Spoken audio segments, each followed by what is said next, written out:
Assalamu Alaikum. Dear friends, we experience life through 5 small gates: our eyes, ears, tongue, nose, and skin. In everyday life, these gates are overwhelmed with images, sounds, flavors, and distractions. We stop experiencing. We merely consume. Ramadan interrupts this cycle. When you stop feeding the body, you begin to feed the soul. When you lower your gaze, guard your tongue, and filter what you hear, your senses shift from consumption to consciousness. Tonight, we explore the sensory fast, how guarding the eyes, ears, and tongue purifies the heart and recalibrates your perception of reality. The Prophet taught that fasting is more than hunger. The fasting person is spiritually elevated, sensitive yet strong.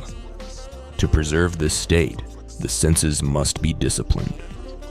Your senses are the gates of your heart, and every unfiltered input leaves an imprint. Guard the gates, and the heart remains clear, calm, and receptive to divine light. We receive most of our information through sight. What we look at triggers powerful neurochemical reactions, especially dopamine, which fuels desire and distraction. Ramadan teaches the eye to rest. The Quran commands lowering the gaze, a moral act and a neurological detox.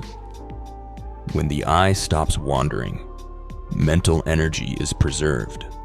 Attention sharpens, beauty becomes more visible.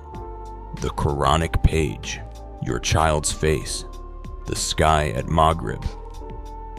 The Prophet promised a sweetness of faith for the one who lowers his gaze sincerely. Ramadan trains the eye to see with purpose. Unlike the eye, the ear cannot be shut.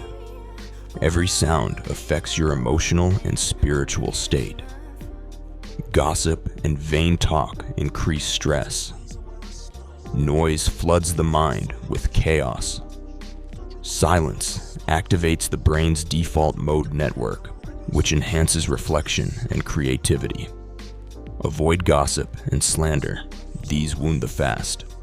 Replace noise with Quran, dhikr, and beneficial knowledge. Seek moments of silence. In silence, the heart becomes audible. The tongue is small, but its impact is immense. Speech triggers hormonal responses in both speaker and listener. Harsh words raise cortisol. Gentle words release oxytocin. The Ramadan tongue refrains from lying, arguing, and idle talk. It savors food with gratitude at iftar.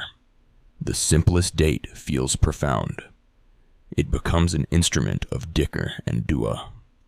The Prophet said, "Whoever believes in Allah and the last day, let him speak good or remain silent." Ramadan is the training ground for this discipline. Fasting heightens both. Smell, the aroma of iftar, the scent of the earth after rain, the perfume of Jumu'ah. Each becomes a moment of mindfulness. Touch, the coolness of wudu, the warmth of the sun, the texture of the prayer mat.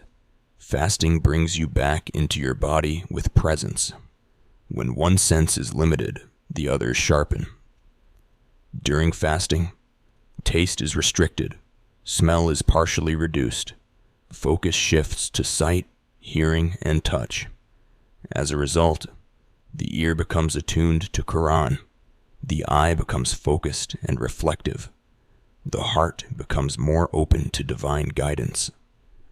You are not just hungry, you are recalibrating your entire sensory system. 10 minutes of sensory silence. Sit still. No screens. Observe your senses. Guard your gaze. Begin each day with intention. Curate your listening. Let your ears feast on revelation. Speak only. What benefits? True, necessary, kind. taste mindfully. Let your first bite of iftar be an act of gratitude. Your senses are not merely biological tools. They are instruments of worship. The sight of the Kaaba, the sound of the Adhan, the taste of the date, the touch of the prayer mat, all become portals to Allah when experienced with presence. Ramadan teaches intentional perception. Carry this mastery beyond the month. Tomorrow, the psychology of patience, how fasting trains the mind to master desire.